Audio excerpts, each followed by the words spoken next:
prep. He's in his second season at St. Augustine.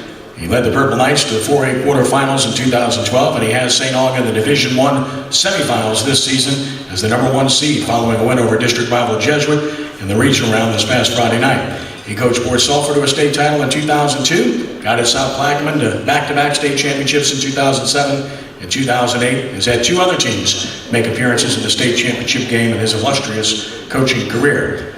For beating one district rival, he gets to face another with this playoff system as St. Augustine faces a rematch with defending state champion Rummel Saturday night at 7 p.m. at Joe Yenny Stadium. Please give a warm quarterback club welcome to Coach Cyril Crutchfield of the St. Augustine Purple Knights.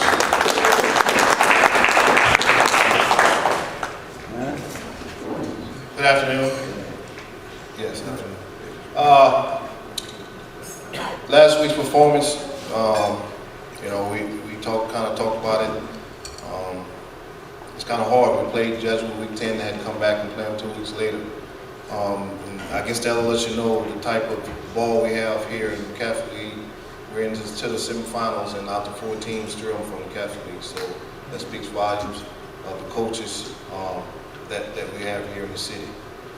The Jesuit game, really disappointed in how we played for us defensively. We had a couple of injuries. We should have them back this week. Offensively, we moved the ball well, and I think they're starting to get an attitude. We're kind of starting to see what we like. Defensively, we got to play a little better because this week, once again, we're playing a team that we've already played before. And when we met Saturday, that's the one thing we talked about. We don't want to talk about anything that happened in that first game. As far as I'm concerned, I told them that first game never happened. We're going against a team that is going to be at full strength. The first time we played them, it wasn't at full strength. So the young man that's back, Keith Fulton, we saw a little bit of him on film. He definitely gives them, puts them in a better position to be successful at what they're trying to do. So basically our approach going into this game is that one thing that we have to do, and we did this the first game, but from a defensive standpoint, first of all, we have to be able to line up correctly, and that's the biggest part, but we really have to play fundamentally sound football. And I think we did a good job the first time, but now this is for everything. This is, so when we talked yesterday, we didn't put all this work in the spring and the summer just to get to the semis. So hopefully we'll have a great week of practice. I felt like we had a real good week of practice the last 2 weeks. Actually, 2 weeks of that because we had a bye. I guess it was so good we got someone hurt and he didn't play last week. But from a defensive standpoint, we know what they like to do, and we got to line up and stop it. And offensively, we have to find our mismatches or advantages and do that. I think we did a good job of that in the first game, but now it's a cat and mouse game now. So what are we going to change, or what are we going to improve on, and what are they going to do as well? So we play Saturday at 7, and I think it's going to be a hard-fought battle because everything is on the line. Is there any questions? Yes.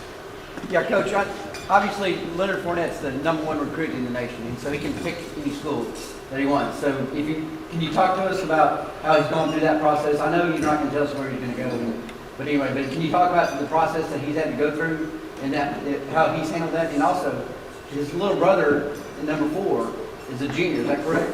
Correct. And is he getting recruited as well? Okay, so he's an outstanding young man off the football field. That's first and foremost. And when I first came, just to see a young man of his magnitude and the way he's being recruited to be able to handle, he's actually a big kid. I mean, silly kid at times too. So he's very mature. And I think he's done real well with handling this process that he's going through. We don't really talk about it just because I have certain relatives and whatever at other universities and whatever you want to call it. So I really and truly stayed out of the recruiting process, and actually I'll probably give more insight into my other kids than him. you know, because he's rooted and grounded young man. I think he's handled it real well. You know, the one thing, he handles it a lot better than me. You know, because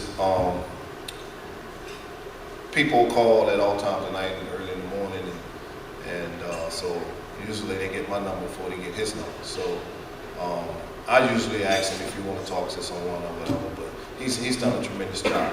You asked about and his younger brother. Yeah, his younger brother's getting recruited as well, and I think he's going to be an outstanding young man. You know, now it goes without question. They'll just, in my opinion, there will never be another Leonard Fournette for at least maybe 10, 15 years. Yeah. I mean, because he's in a league by himself. You know. I can tell they're two different styles of runners too. Obviously. Yes, and surprisingly, Leonard does some things better than Leonard, you know, towards in the run game. But what I've been most impressed with is going back to Leonard is his pass catching ability, you know. So I'm actually, you know, every day, and I think going back to week 10, he might have had 40 yards rushing, but he had 240 receiving. And so it wasn't until last week in practice, and I went to the class. I said, "Well, man, why is he doing that?" And they said, "Well, coach, you get up there and you line up at DB and you let him catch it, you go tackle." You know, so I'm starting to see that, and so he's really helped us open up our offense, and we feel real comfortable with him actually playing receiver and the younger brother playing running back, and you know, whatever it takes to put us in position to be successful. Coach, how do you see the special teams for yourselves in Rummel? I beg your pardon? Special teams for yourself in Rummel, will that be a bigger or smaller factor than a normal game? Oh, it's definitely bigger, and you opened up. All right, so here we go. A couple of weeks ago, this is my 12th year as a head coach, and there's never, since I've been a head coach, there were 2 games where I had a field goal kicker. One, he made 7 extra points, and I mean, that's like, I'd find mistake them for that. And then another game, he had 5, so he was 7-7, 5-5, and I think he might have been only missed 2 the entire year. Well, a couple of weeks ago, he came to me in the gym and said, "Coach, you know, I'm an athlete. I can catch the ball. I can put a pass in for me," and you know, and I kind of blew him off. So, "Man, you're a kicker." Well, we're working on kickoff cover. So I guess he's trying to show me that he's an athlete, and I'm actually doing something else. And I turn around, I see him catch the ball, and he puts a move on. I said, "Oh, boy, I can't run." He fell. Well, actually, he hurt himself. He tore his ACL. So the last 2 weeks, you know, I kind of basically tell the field goal kicker that we have now, I said, "You only get one chance. You make the first one, you kick again. You make the second one, you keep kicking. But the first time you miss, we're going for 2. So he actually doubles as the punter, and so he's done a good job for us punting. You know, but we work it, and we got to work it even more. I mean, because those are the things that'll get you beat. Now, I need to find out. We did hurt that young man. He did hurt his knee, and Leonard actually, he's such a great athlete. He actually kicked the extra point another night's game, and just to illustrate a point, I didn't know until I watched the film. I noticed that one of the guys on the extra point went out and turned around and he looked for a ball. That's because Leonard got in the huddle. Of course, we were winning. He said, "Charles, hey man, they're gonna snap to me. You run out and you catch the ball." Leonard never threw him the ball, and he just actually kicked it, and everybody's laughing at film because he's the only one.